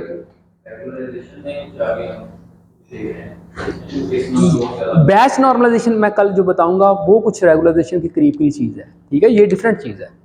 इसको जो आप रेगुलराइजेशन की बात कर रहे हैं, देखिए वो रेगुलराइजेशन जो है ना, वो वो जो ट्रेंड हम लर्न करते हैं ना, वो हम डाटा के कॉन्टेक्स्ट में लर्न करते हैं कि मेरा जो डाटा है उसमें मेरा जो मॉडल है वो ओवरफिट ना हो, उसको मैं रेगुलराइज करूं। वो जो ट्रेंड था ना, वो जो ट्रेंड था डाटा के कॉन्टेक्स्ट में था। ये जो हमने स्मूथनेस का ट्रेंड जो लर्न किया है, ये हमारी DWs के कॉन्टेक्स्ट में है कि मेरे एक बैच का दूसरे बैच से जो डिफरेंस है उसके अंदर वेरिएशन होने की वजह से ये जो मेरे DW की वैल्यू जो वेरी कर रही है ना, ये इस डाटा को हमने स्मूथ किया, इस वेरिएशन को स्मूथ किया। वो स्मूथनेस और है, ये स्मूथनेस और है। यानी कि वो जो रेगुलराइजेशन हमने ऐड की बात करते हैं, ड्रॉप आउट की बात करते थे ना, वो हमने कहा था हमारे डाटा सेट पे हमारा मॉडल ओवरफिट ना हो, तो वो उसके कॉन्टेक्स्ट में थी। तो उसको ज़ेवियर इनिशियलाइजेशन के साथ हमने ओवरकम किया, या हमने रेगुलराइजेशन के साथ ओवरकम किया। ठीक है, रेगुलराइजेशन के साथ ओवरकम किया। लेकिन ये वाला जो मामला है, इसके अंदर हमने जो हमारा DW की वेरिएशन है, जो फ्लक्चुएशन है, बेसिकली जो हमारी लॉस कर्व है, जो हमारी लॉस कर्व है उसके अंदर बहुत ज्यादा फ्लक्चुएशन आ रही है, तो उसको हमने स्मूथ करना है ताकि हम जल्दी से कन्वर्ज कर पाए। या दूसरे लफ्जों में बड़ी पोजीशन, जल्दी से कन्वर्ज करें। जल्दी से कन्वर्ज करने के लिए क्या है, आपका लॉस कर्व स्मूथ होना जरूरी है। या दूसरी बात, आप लर्निंग रेट की वैल्यू आप बड़ी रख सकते हैं, जो कि पहले नहीं रख सकते थे। अब आप लर्निंग रेट, अगर आपकी लॉस कर्व स्मूथ है, लर्निंग रेट तेज करें, आप जल्दी से कन्वर्ट कर पाएंगे। ठीक है, अब ये मुमकिन है, जो कि पहले नहीं था। Mini batch gradient descent algorithm के अंदर ज्यादा लर्निंग रेट करके आप जल्दी कन्वर्ज नहीं कर सकते थे, क्योंकि जिग जैग बिहेवियर आ रहा था। अब वो हमने स्मूथ कर लिया है। इसका मतलब क्या है, आप करें, आप लर्निंग रेट को तेज, जल्दी से आप पहुंच पाएंगे। ठीक है, ये मेरी बात समझ आ रही है? ठीक है, तो ज़ेवियर इनिशियलाइजेशन का तल्लक रेगुलराइजेशन के साथ तो नहीं हमने उसे डाला, हमने अलग से उसे डिस्कस कर लिया था कि रेगुलराइजेशन के साथ रेगुलराइजेशन टर्म ऐड कर लें, जैसे ये हमने यहाँ पे ऐड की है, या ड्रॉप आउट को कंसिडर कर लें, अर्ली स्टॉपिंग कंसिडर कर लें, डाटा ऑगमेंटेशन को कंसिडर कर लें, डाटा का साइज़ बढ़ा लें, वो सारी चीज़ें हमारी रेगुलराइजेशन के साथ, या ओवरफिटिंग की प्रॉब्लम को सॉल्व करने के लिए। ठीक है जी, ये बात समझ आ गई है?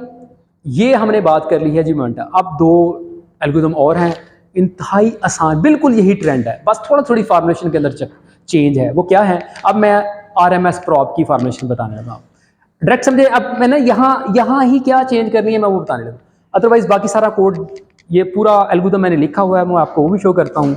अब जी RMS प्रॉब, ये मोमेंटम की बात हो गई। अब RMS प्रॉब,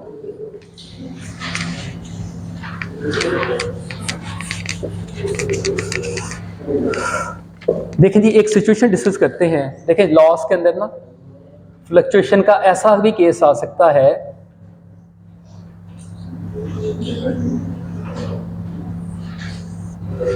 ये मेरा B है फॉर एग्जांपल, दो वेट्स हैं, ये B है और ये W है, किसी भी लेयर के हैं। तो ये फ्लक्चुएशन ऐसे भी आ सकती है, जिसकी वजह से कन्वर्जेंस को ज्यादा टाइम लगेगा, कन्वर्जेंस के लिए ज्यादा टाइम लगेगा। इसके अंदर क्या हो रहा है, शाबाश बता सकते हैं, इन दोनों वेट्स में से कौन सा ज्यादा वेरी कर रहा है और कौन सा कम वेरी कर रहा है, बता सकते हैं? शाबाश, B जो है, B के अंदर जो फ्लक्चुएशन है बहुत ज्यादा है एज कंपेयर टू W, ऐसे है ना। इस वजह से क्या हो रहा है, ये कन्वर्जेंस फैक्टर स्लो हो रहा है। ये एक सिचुएशन में जैसे यहाँ पे डिस्कस कर रहे हैं। तो यहाँ हम क्या कह रहे हैं बेसिकली, कि हम ये चाह रहे हैं कि ये ऐसे ना हो, ये कुछ इस तरह से स्मूथनेस आ जाए किसी तरह से। ठीक है, तो वो कैसे मुमकिन होगा, इस वाले केस को जस्ट देखें जी, वो कैसे मुमकिन होगा।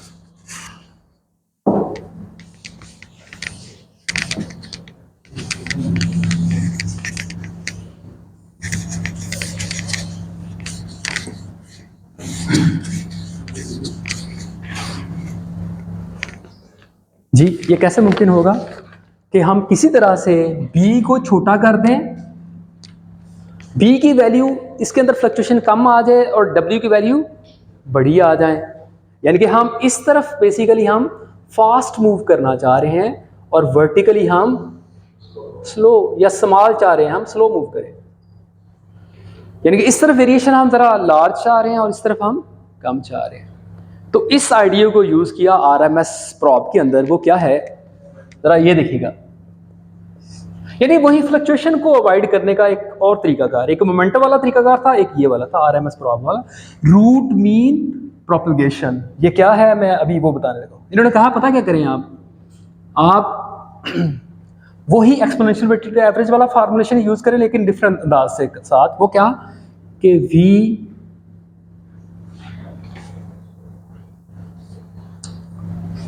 w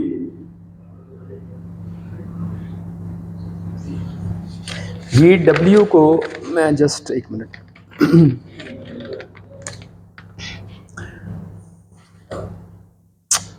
नाम थोड़े different, S D B, S T W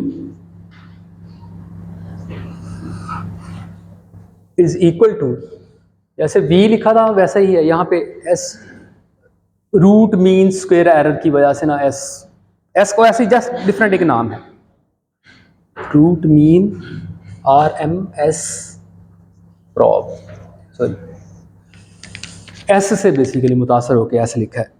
अच्छा जी, अब वैल्यू क्या होगी इसकी, b बीटा, ये बीटा और है, अभी थोड़ी देर तक इसे फर्क करेंगे, ठीक है। एक और हाइपर पैरामीटर आ गया, ये वो था मोमेंटम का और ये था RMS प्रॉब का, BTS DW plus 1 minus B करते हैं, P लिखते हैं यहाँ पे अभी, मल्टीप्लाई बाय हाँ जी DW, मैं किसी भी लेयर को अभी नहीं लिख रहा, जस्ट ये वही फॉर्मुलेशन ऐसे ही है, लेकिन अब आपने क्या करना है, इसका स्क्वायर लेना है, ये जो स्क्वायर है ना इसकी बात है। अभी मैं इसको पूरा एक्सप्लेन करता हूँ, इस प्रॉब्लम को ज़हन में रखिएगा। अब जो फॉर्मुलेशन लिख रहा हूँ वो क्या है, वो पहले जस्ट फॉर्मुलेशन लिख लेते हैं। इसी तरह से SDB, मैं लेयर को निकाल रहा हूँ, अभी लेयर को नहीं लेके आ रहा, ठीक है, वो हम ऐड कर लेंगे। ये क्या होगा, बीटा इंटू S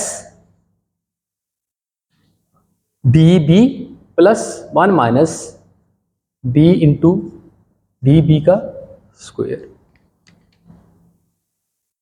ठीक है। अच्छा जी, जब इस वाली फॉर्मेशन को लिखना है हमने, उसके बाद हमने वेट को कैसे अपडेट करना है, किसी भी वेट को, W minus alpha DW divided by ये जो भी वैल्यू है इसका स्क्वायर रूट ले ले। इसी तरह से B कैसे कंप्यूट होगा, W minus alpha DB divided by S DB का स्क्वायर रूट, ठीक है। ये मैं जस्ट फॉर्मेशन लिखी। अब ये काम कैसे करेगी, या अब इस फॉर्मेशन को यूज करके हम इस वाली फ्लक्चुएशन को कैसे कम करेंगे, या इस वाली फॉर्मेशन को यूज करके कैसे हम W की तरफ यानी कि हॉरिजॉन्टल ज्यादा फास्ट मूव करेंगे और वर्टिकली हम कम मूव कर पाएंगे। अब जरा वो देखिएगा, देखिए जरा बड़ी तवज्जो से देखिए इस बात को। W की वैल्यू क्या आ रही है, W की वैल्यू यानी कि W के अंदर वेरिएशन कितनी आ रही है, ज्यादा आ रही है, कम आ रही है, बहुत कम आ रही है। उसका मैं स्क्वायर लूंगा तो क्या होगा, छोटी वैल्यू का स्क्वायर लूंगा तो क्या होगा, और छोटी हो जाएगी, यानी कि स्मॉलर वैल्यू, यानी कि ये वाली वैल्यू मेरे पास स्मॉलर आएगी, ऐसे ही है। अच्छा जी, इसी तरह से DB का मैं स्क्वायर लूंगा तो क्या होगा, बड़ी वैल्यू है, बड़ा एक नंबर आएगा, जिससे SDB की नंबर भी क्या हो जाएगा, एक बड़ा नंबर हो जाएगा। अब जरा देखिएगा आगे क्या कर रहे हैं। अब मैं इसको डिवाइड करूं, कब, जब भी मैं किसी छोटे नंबर को किसी नंबर से डिवाइड करता हूं तो वो नंबर क्या होता है, ओवरऑल वो एक नंबर, वो क्या आ जाता है, एक लार्ज नंबर, ऐसे ही है ना। स्क्वायर रेट लिया है वो भी मैं बताता हूं वो सेंस क्या है जी, एक बड़ा नंबर। इसी तरह से यहां पे क्या किया हमने, एक बड़े नंबर को डिवाइड किया है किसी नंबर से, तो ऐसा करने से क्या होगा, ये छोटा हो जाएगा। तो ओवरऑल देखें जरा क्या हो रहा है, इस यानी कि ये एक बड़ा नंबर आया, इसको इसमें से सब्ट्रैक्ट करेंगे तो ऐसा करने से आप इस तरफ कैसे मूव हुए, कम मूव हुए कि फास्ट मूव हुए, फास्ट, यानी कि DW के अंदर वेरिएशन उससे ज्यादा आ गई। और इस ऐसा करने से क्या हुआ, इसके अंदर वेरिएशन कम आ गई, तो यही तो हम चाह रहे थे, सॉरी बी, ठीक है, यही तो हम चाह रहे थे। यानी कि अब देखें जरा, अब ये आर एम एस कहां से आए वो देख ले। स्क्वायर कि हमने जो ग्रेडियंट्स की वैल्यू हम कंप्यूट करते हैं उसका हम स्क्वायर लेते हैं, ठीक है। मीन, हाँ, weighted average, exponentially weighted average हमने लिया, मीन वहां से आया। रूट, ये स्क्वायर रूट आपने ले लिया। हाँ, इसका मैथमेटिकल और प्रूफ भी है, लेकिन उस तरफ मैं नहीं जा रहा, जस्ट इस फॉर्मुलेशन को मैं इस वाले आइडिया के साथ मैप करके आपको दिखा रहा हूं, ठीक है। तो ये क्या कहलाता है, ये एल्गोरिथम, अगर आप वो जो क्वेश्चन अभी हमने लिखी थी उसके अंदर आप ये वाली फॉर्मुलेशन इस्तेमाल कर लें तो वही एल्गोरिथम जो आपका था वो बन जाएगा क्या, आरएमएस प्रॉब। ठीक है जी, ये बात समझ आ गई।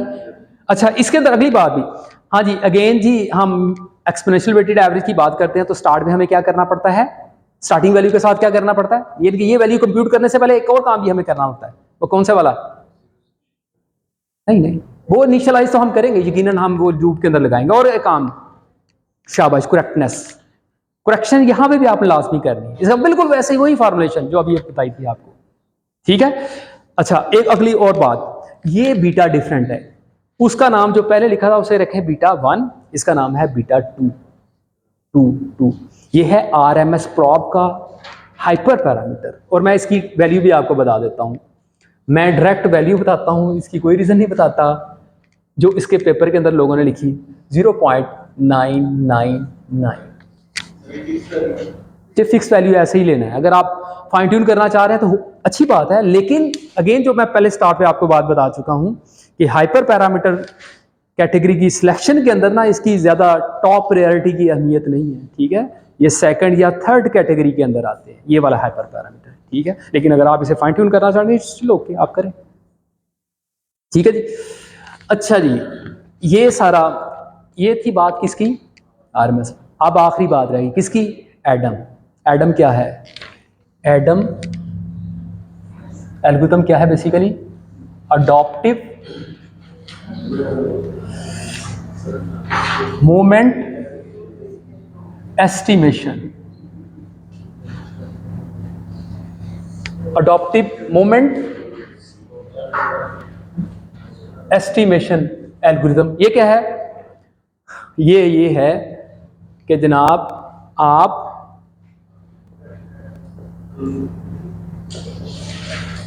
मोमेंटम को और दोनों जोड़ दें तो वो क्या बन जाएगा, एडम बन जाएगा, ठीक है। अब जोड़ना कैसे है, इंतहाई आसान, जो पहले कर चुके हैं दोबारा वही आपने काम करना है, ठीक है। वो कैसे करके, अब मैं आपको दो तरह से हैं, एक तो मैं आपको लिख के दिखा, चले दिख लेते हैं, मेरा ख्याल है लिखना ज़्यादा मुनासिब है।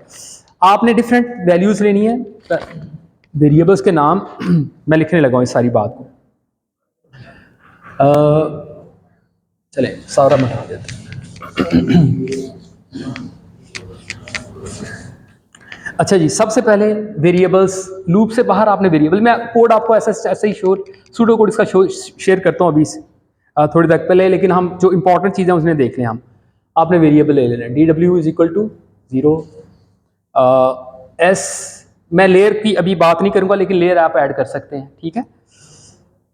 SDW इज इक्वल टू 0, ये समझ आ रही होगी आपको, VDW बिलोंग्स टू मोमेंटम, और ये किससे टर्म बिलोंग कर रही है, आरएमएस प्रॉब से, ठीक है। VDB और इज इक्वल टू 0 और SDB इज इक्वल टू 0। अच्छा जी, सबसे पहले हमने VDW कैसे फाइंड कंप्यूट करेंगे जी,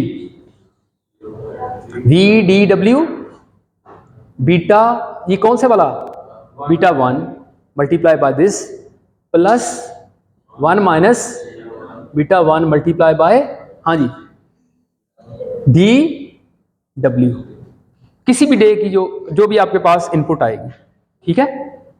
यानी कि DW किसी बैच की जो इन्फॉर्मेशन, मैं लेयर नहीं ऐड कर रहा, ठीक है। अच्छा, इसी तरह से VDB क्या आएगा जी, beta 1 VDB plus 1 minus beta 1 into DB। इन पे आपने मजीद क्या अप्लाई करना है, correction, VDW corrected is equal to, हाँ जी, V D W divided by 1 minus beta, ठीक है, बीटा 1 की पावर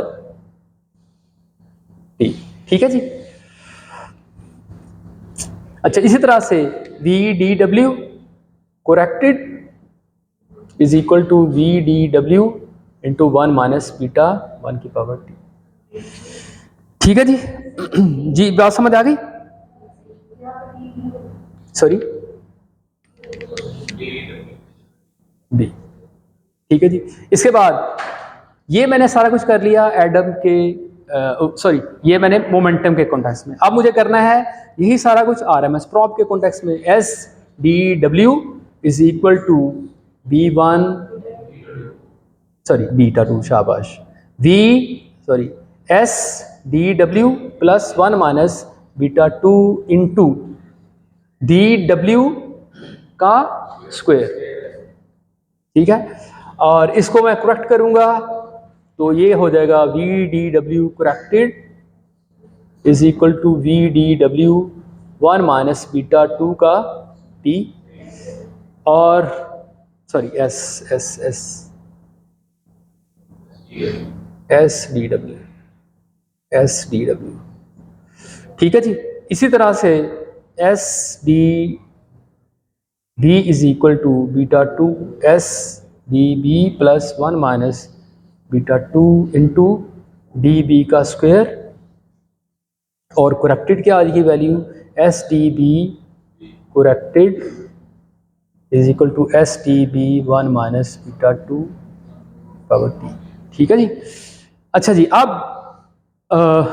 बेसिकली हमने क्या करना है, अप्लाई करना है इसे ग्रेडियंट डिसेंट एल्गोरिथम के अंदर, W is equal to W minus alpha. अब इंटरेस्टिंग बात, यहां क्या चेंज आएगी, अभी आरएमएस प्रॉप के अंदर हम लिखते थे सिंपल डी डब्ल्यू, यहां क्या लिखना है, यहां लिखना है, यानी उससे क्या फर्क है, ठीक है। आरएमएस प्रॉप का भी मैंने आपको दिखा दिया, यहां क्या लिखा था, D W divided by square root of S D W, यहां पे ये फर्क आएगा, यहां पे क्या फर्क आएगा, आपने लिखना है वी डी डब्ल्यू,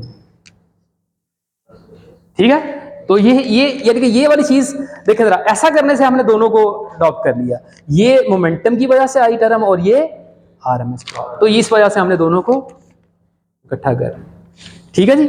और इसी तरह से बी क्या आएगा, बी माइनस अल्फा, सॉरी इसे मुझे करेक्टेड लिखना है, करेक्टेड, और इसके साथ ही मुझे क्या लिखना है, करेक्टेड, हाँ जी, वी डी बी करेक्टेड